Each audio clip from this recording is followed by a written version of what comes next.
The timer hits 0, the crowd cheers, and two grown adults stare proudly at a death trap made of shopping carts, lawnmower engines, and what looks suspiciously like a washing machine that died angry. Somewhere, a narrator announces this as a triumph of human ingenuity, while the machine immediately catches fire for reasons no one can fully explain. This, apparently, is progress.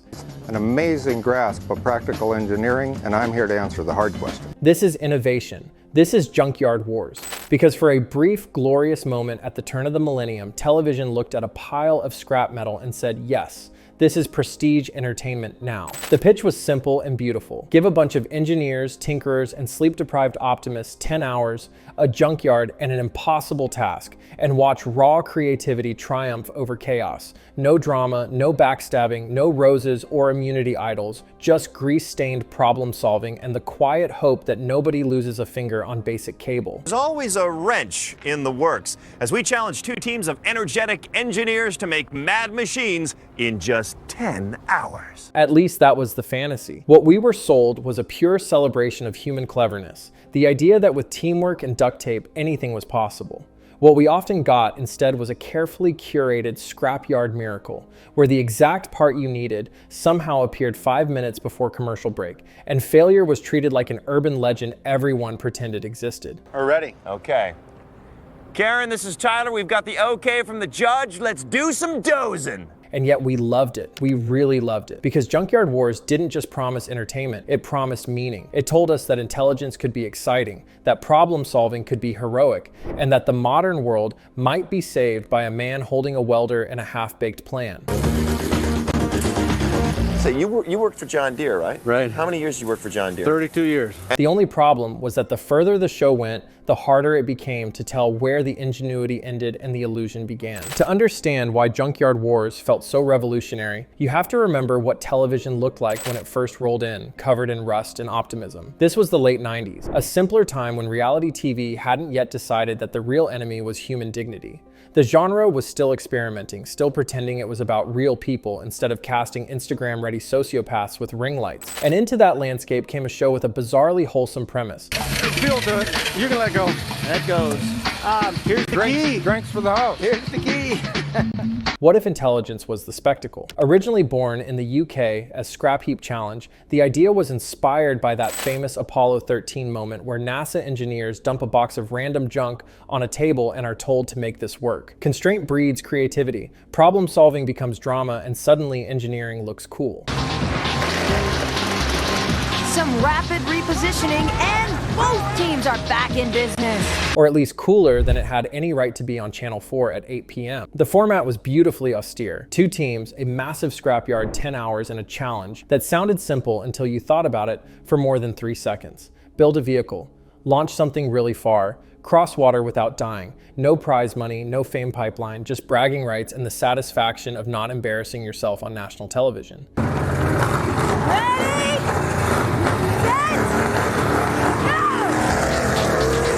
It was educational without admitting it was educational, which is the only way education has ever worked on TV. When the format jumped to the US as Junkyard Wars, it hit at exactly the right cultural moment. The early 2000s were obsessed with machines, competitions, and the idea that nerds might secretly run the world. Shows like BattleBots and Robotica were popping up, and suddenly engineering wasn't background noise, it was content. Junkyard Wars even pulled in millions of viewers and earned award nominations. Powering through there.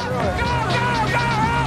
Push hard now, push hard. This is like giving birth. Push hard. Which is wild when you remember that half the runtime involved people arguing over whether a rusted axle was basically usable. It genuinely felt like television had stumbled onto something pure, a show where collaboration mattered, where intelligence wasn't mocked, and where success meant building something that didn't immediately fall apart. Morning. But isn't it great when you get to go from scapegoat to hero? The change from zero to hero is much better than hero to zero. And that's what made the fall so much more interesting, because once you promise authenticity, every crack starts to matter. For a while, Junkyard Wars got away with something miraculous. It convinced millions of people that chaos plus intelligence would always equal success. Every episode followed the same emotional rhythm: panic, arguing, a near total meltdown at hour 8. And then, like magic, a working machine limping heroically across the finish line. Of course, the fastest team will power through to the semifinals. And at first, that felt earned, until people started asking a very dangerous question for any reality show. Wait, how are they always finding exactly what they need? Because if you've ever been to an actual junkyard, you know the reality is less Aladdin's cave of perfectly sized gearboxes, and more 3 broken washing machines and a raccoon with unresolved anger issues. Yet on Junkyard Wars, the team somehow uncovered the precise axle or hydraulic component necessary to finish the challenge. To back up a few steps. The Junkyard Hogs are rethinking their entire design. Usually with about 12 minutes left on the clock. Viewers didn't immediately cry foul, but the vibe began to shift. Online forums started joking that the scrapyard had a better inventory system than most Home Depots. The producers, to their credit, never claimed the junkyards were completely random. Eventually, it came out that the yards were seeded in advance. Not rigged, they insisted, just thoughtfully prepared. Safety reasons. Time constraints. I don't want to put any undue pressure on you, but if you don't get in here pretty quick, I'm going to lose it. You guys grab everything you can get. Television realities. Dangerous components were checked. Certain parts were quietly placed to make sure a build was at least theoretically possible. Which sounds reasonable, until you realize that the entire appeal of the show was watching people overcome impossible odds. So sit on the trailer.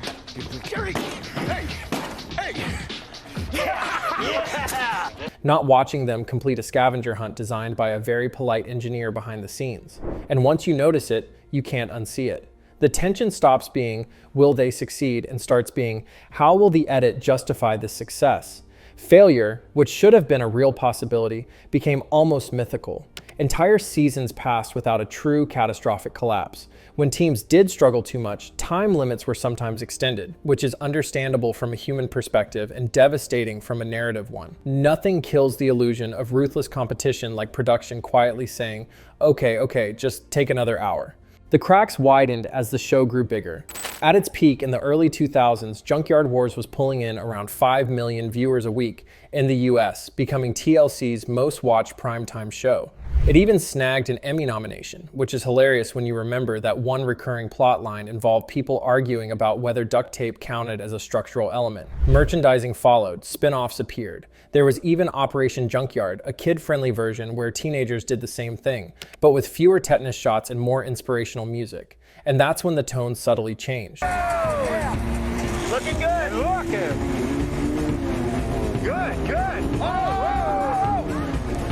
What started as a scrappy, almost academic celebration of engineering slowly leaned into spectacle. Challenges got bigger, louder, more TV. International editions popped up. A global version featured teams from different countries because nothing says cultural exchange like watching someone from Germany judge a British trebuchet. The machines got flashier, the stakes got higher, and the editing got faster, which usually means someone in a boardroom decided the audience needed more excitement and less thinking. Hosts began to change too, and this mattered more than producers probably expected. The original presenters had an almost nerdy reverence for the process. They explained why things worked, why they failed, and why a bad idea was still interesting. Chargers had a problem. Look at that. Very smooth. Look at that. Look at the front wheels. The front wheels are a little bit backed up. Later iterations leaned more heavily into hype, bigger reactions, louder delivery, more can they pull it off? Even when the answer was almost always yes, fans noticed. Online complaints popped up about Americanization, about the show losing its calm confidence in favor of forced enthusiasm. Then came Junkyard Mega Wars, which sounds like a parody invented by a bored Reddit user, but was very real. Fixed team captains, rotating helpers, a more serialized format. On paper, it was meant to keep things fresh. In practice, it removed one of the show's core pleasures, watching ordinary, slightly awkward people rise to the occasion. Suddenly, it felt less like a challenge and more like a franchise. Less anyone could do this. More these guys again doing the thing.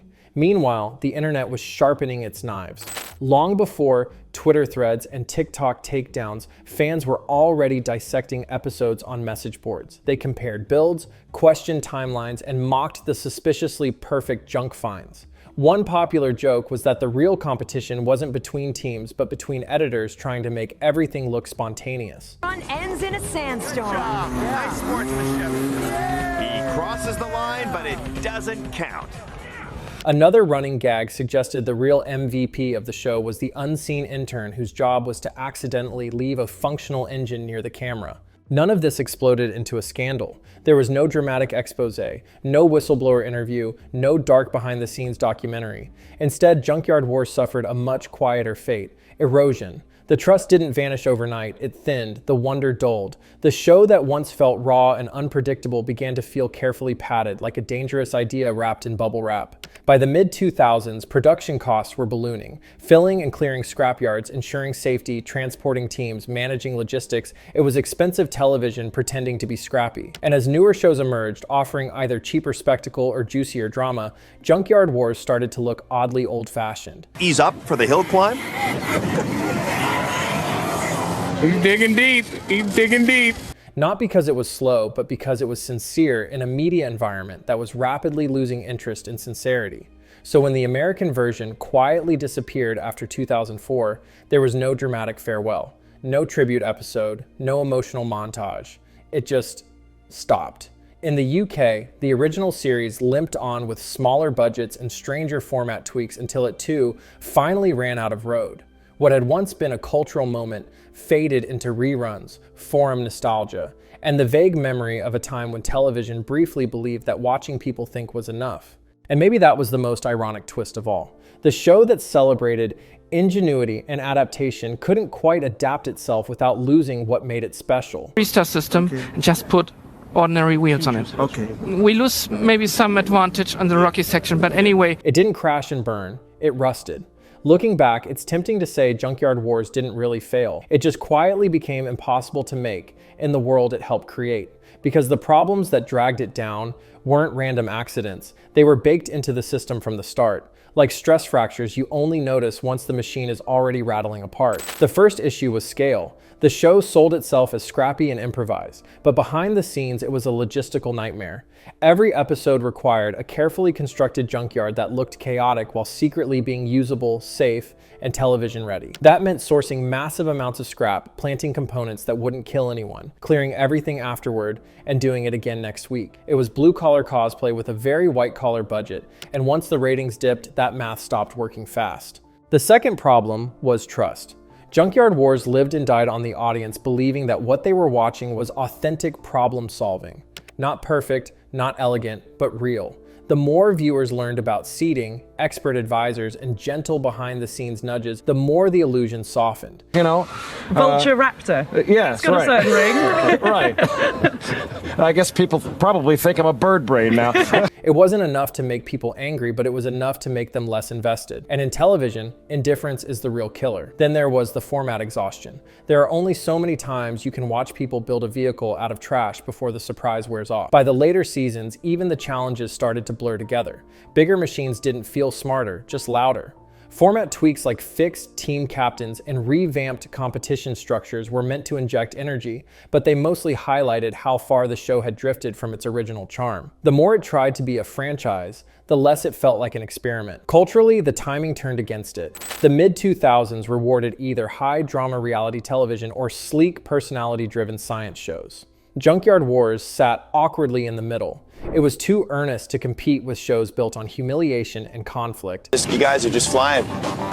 The Americans are getting a blistering 45 miles an hour from their pile of junk. And too expensive compared to newer programs that could explain science with graphics, narration, and a fraction of the cost. Intelligence on TV didn't disappear. It just got cheaper and easier to package. Ironically, the show's greatest strength became its weakness. It believed viewers would always show up just to watch people think. But modern media doesn't reward patience or process. It rewards extremes, shortcuts, and personalities bigger than the ideas themselves. Junkyard Wars asked you to care about method, collaboration, and incremental progress, which is a hard sell in a world that prefers instant results and viral chaos. So when it finally faded out, it wasn't because it became offensive or embarrassing, it became incompatible. A thoughtful, expensive, process-driven show trying to survive in an ecosystem that no longer had time for thought. But what's happening to the Bears boat? That propeller is next to useless. And that might be the most brutal outcome of all. The tragedy of Junkyard Wars is not that it failed loudly, but that it faded politely. For a brief moment, television proved that intelligence could be entertaining, that watching people think under pressure was enough to pull millions of viewers without manufactured drama or humiliation. And somehow it worked. But the moment that chaos had to be controlled, the magic started leaking out. The more the show tried to guarantee success, safety, and spectacle, the less it felt like the risky experiment it once was. Authenticity became managed, failure became optional, and unpredictability was quietly edited out. The machine still ran, but the wonder didn't. What remains is nostalgia and a lesson. You can't mass-produce sincerity. The mega champions of the world! The American Raptors! You can't scale improvisation without sanding it down. Junkyard Wars didn't collapse because it was dishonest. It collapsed because television eventually chose reliability over reality. And maybe that's the real loss. Not the show itself, but the brief era where TV trusted viewers to care about process, patience, and problem solving. Like, subscribe, and tell us which reality show should be dragged into the scrapyard next.